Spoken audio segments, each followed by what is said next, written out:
Start. अध्यक्ष महोदय, सरकार चाहती है कि अन्न के मामले में देश आत्मनिर्भर बने। तो मेरा सुझाव है कि जिन जगहों पर काफ़ी संख्या में ट्रैक्टर से काम लिया जा रहा है, आपको कोई कारखाना खोलना चाहिए और सस्ती कीमत पर उनकी मरम्मत की व्यवस्था करनी चाहिए। पैराग्राफ। आप बाहर से ट्रैक्टर मंगा रहे हैं। मैं समझता हूँ कि यह सारा रुपया व्यर्थ व्यय किया जा रहा है।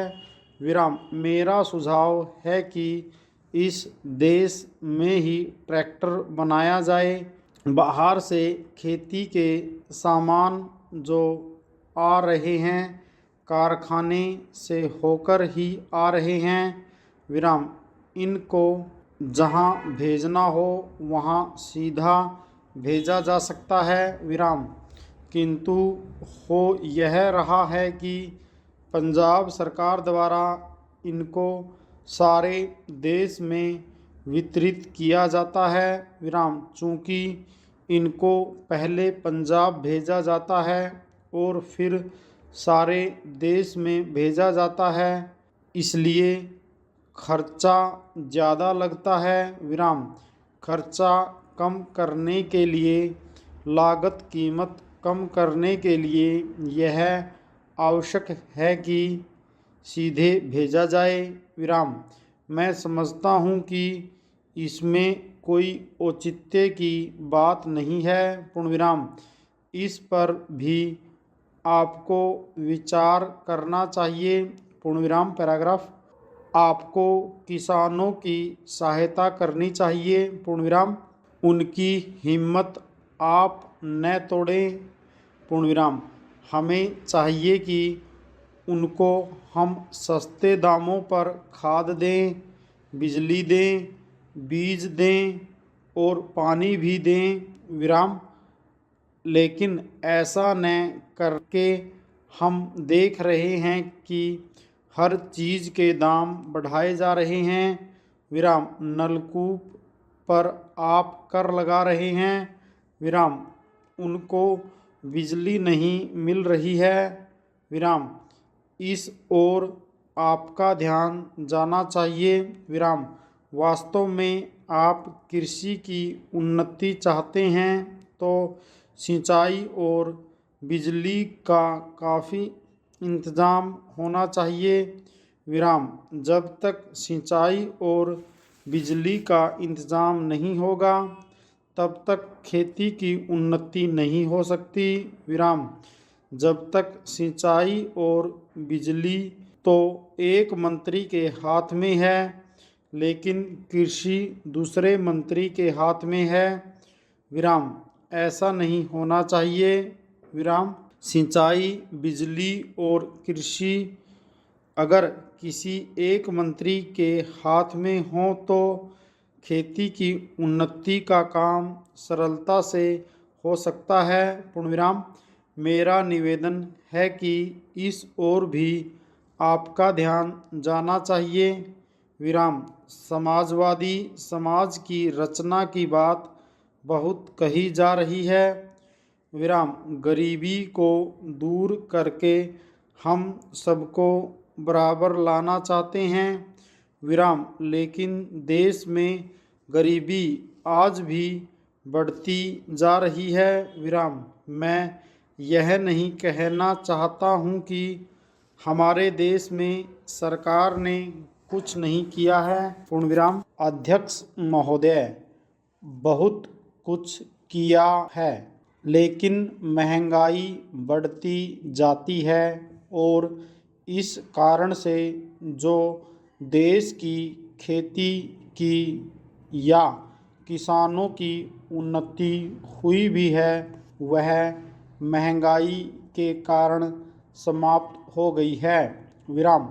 तो ऐसी स्थिति में अगर हम किसान को अन्न की, उसके पैदावार की कीमत अधिक नहीं देंगे तो हमारे देश का कल्याण नहीं हो सकता है। विराम। मैं कोई यह नई बात नहीं कह रहा हूँ। विराम। पहले अमेरिका में यही किया गया जब वहाँ पर खाद्य समस्या के कारण लोग परेशान थे। विराम। हमारे यहाँ भी उसी से कल्याण होगा। विराम। हम देख रहे हैं कि सरकार के प्रयत्नों के परिणाम भी अच्छे निकलने लगे हैं। विराम। लेकिन दुख इस बात का है कि इस वर्ष सर्दी के मौसम में वर्षा नहीं हुई। विराम। फलस्वरूप इस वर्ष जो पैदावार है वह उतनी नहीं है। इसका कारण वर्षा का न होना है। विराम। कुछ लोग कहते हैं कि इस वर्ष भी जो पैदावार है पिछले वर्ष की पैदावार के बराबर हो जाएगी। विराम। लेकिन अगर वर्षा हो जाती है तो निश्चय ही हमारी स्थिति बहुत अच्छी हो जाती है। पूर्ण विराम। पैराग्राफ। मैं देखता हूँ कि इस वर्ष गल्ले की कोई कमी नहीं है। विराम। इसलिए मैं समझता हूँ कि गल्ले को एक जगह से दूसरी जगह ले जाने में जो रोक लगाई गई है उसको हटा देना चाहिए। विराम। अभी हमारे राज्य में बड़ा अकाल पड़ा हुआ है। विराम। लेकिन वहाँ पर गल्ला भेजने की कुछ व्यवस्था की गई है और लोगों को गल्ला मिल रहा है। विराम। इसका परिणाम यह हो रहा है कि कोई भी आदमी भूखा नहीं मर रहा है। विराम। पिछले 2 वर्ष में कोई आदमी भूखा नहीं मरा। विराम।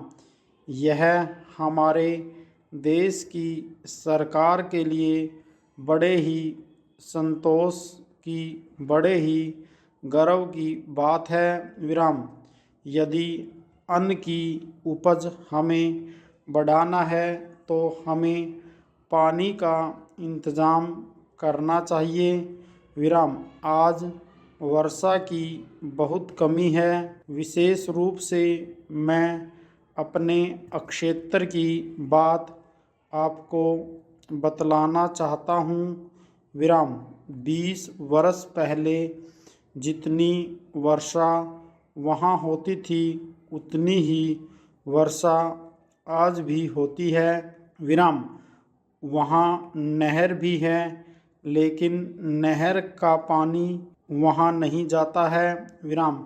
नहर के पानी को आगे ही रोक लिया जाता है। विराम।